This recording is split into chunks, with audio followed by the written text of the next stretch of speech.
हो चुका है और आप सभी को जिम्मेदारी मिली है, जनता ने जिम्मेदारी दिया है कि शहर और नगर को कैसे संजोएं। तो सबसे पहले मैं धर्म सिंह नगर पंचायत अध्यक्ष राजपुर के पास जाऊंगा, चूँकि आपने रिकॉर्ड मतों से जीत हासिल की है 1289 वोट से, और जनता ने आपको मौका दी है। किस तरह से नगर पंचायत को संजोने का काम आप कर रहे हैं? जी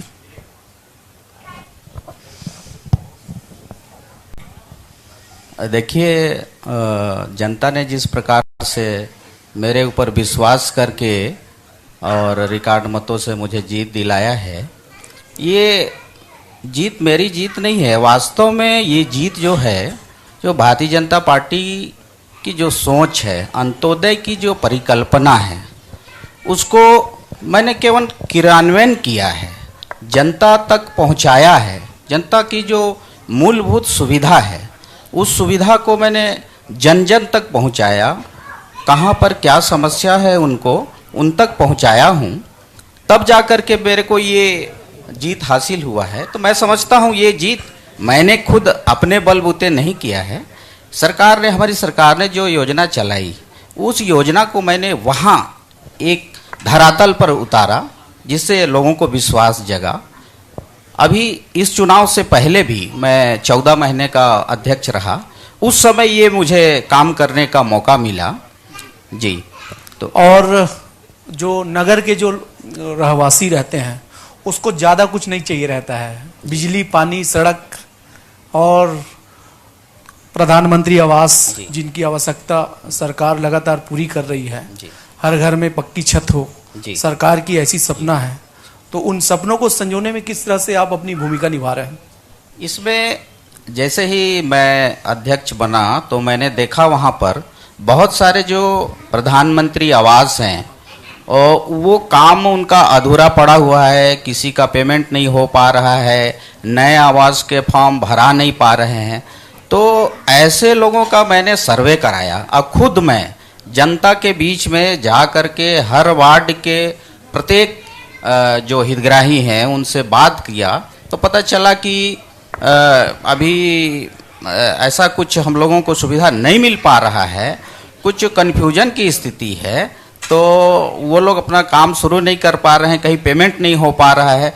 तो मैं तुरंत इसका संज्ञान में लिया अपने आप को और मैंने बात किया, ऊपर में हमारे सरकार है उनसे बात किया। तो बाद में हमको पूरा सहयोग मिला और एक एक व्यक्ति का कहाँ पे किसका आवश्यकता है पीएम आवास का, उसको घर घर जा करके सर्वे करके किसका पेमेंट नहीं डला है, किसका काम अधूरा है, किस प्रकार से हम उनको सहयोग कर सकते हैं, ऐसा जैसा बना तैसा मैंने उनको सहयोग किया।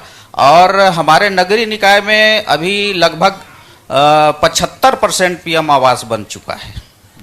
काफ़ी अच्छा आपने काम कर रहे हो, उसका प्रतिसाद आपको मिल भी रहा है। और जैन सर, आप प्रदीप जायसवाल जी भी हमारे बीच हैं, चूँकि पार्षद भी रहे हुए हैं। और किस तरह की समस्याएं आती हैं, क्योंकि वार्ड में सामान्यता देखा गया है तो उनकी समस्याएं बहुत बड़ी नहीं होती, लेकिन उन समस्याओं से भी वो कहीं ना कहीं पीड़ित होते हैं। तो ऐसे में किस तरह की समस्याएं आपके पास आती हैं? सबसे पहले तो मैं साधना न्यूज चैनल को बहुत बहुत धन्यवाद दूंगा कि हम लोग सरीखे हुए लोगों को आपने स्थान दिया और आपने नगर पंचायत की छोटी समस्याओं के बारे में जो पूछ रहे हैं। मैं तो 5 साल एल्डरमैन भी रहा, 5 साल पार्षद भी रहा। उनकी बहुत छोटी समस्याएं रहती है, जैसे मान के चलिए जिसके खंभा हैं, पोल में लाइट नहीं जलना, कहीं नाली का है तो उसमें सफाई हो, छोटा छोटा समस्या, कहीं पेयजल हैंडपंप खराब है तो उसमें पेयजल का सुविधा हो। इस प्रकार छोटी छोटी समस्याओं के लिए जैसे अपने को तो गवर्नमेंट से निधि का भी प्रावधान बनाया गया है।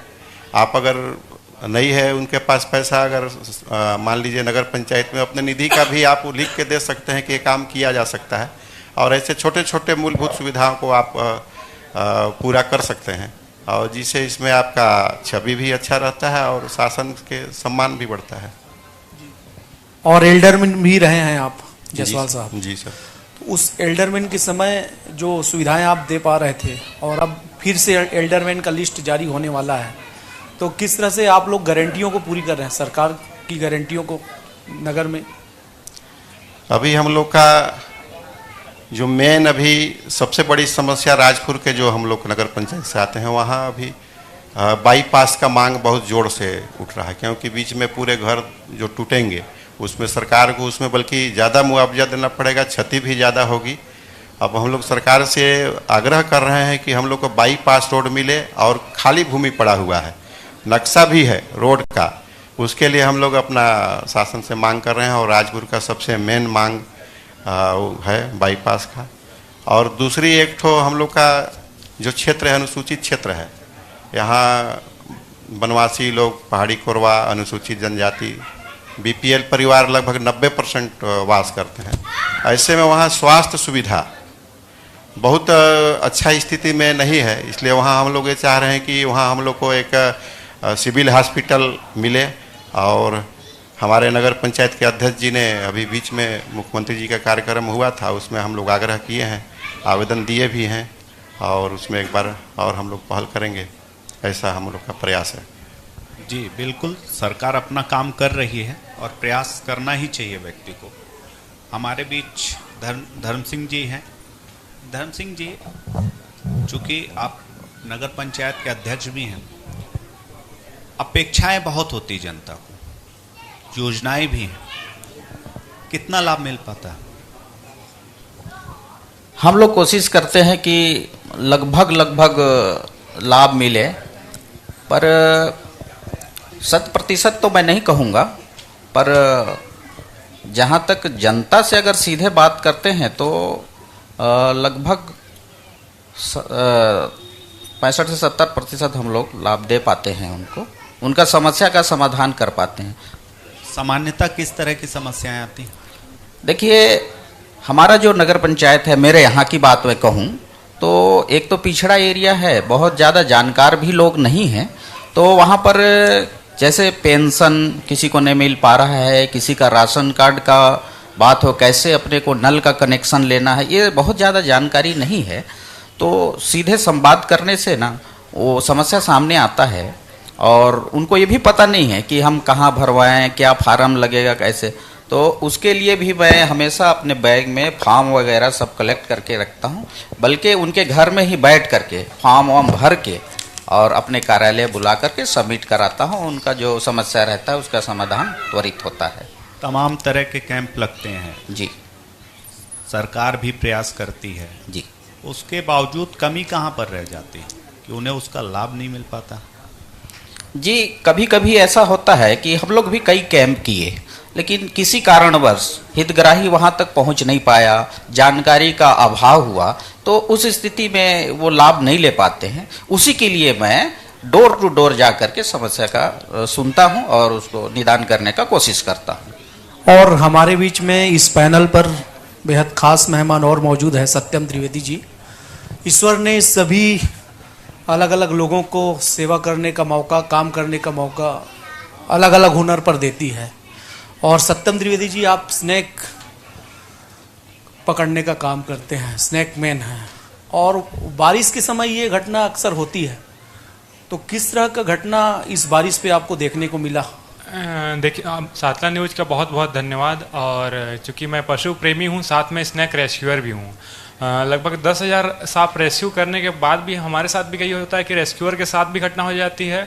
और चूँकि सारे हॉस्पिटल के डायरेक्टर यहाँ आए हुए थे, तो सभी से हम कांटेक्ट में हैं, और लगातार जब अपने सामने जीवन जाते देखते हैं तो एक अंदर से पीड़ा होती है कि शासन से थोड़ा मदद और मिल जाता है। क्योंकि आप देखेंगे, मैं बुराई नहीं करना चाहूँगा, इस जो सिस्टम है उसका प्रोसेस बताना चाहूँगा।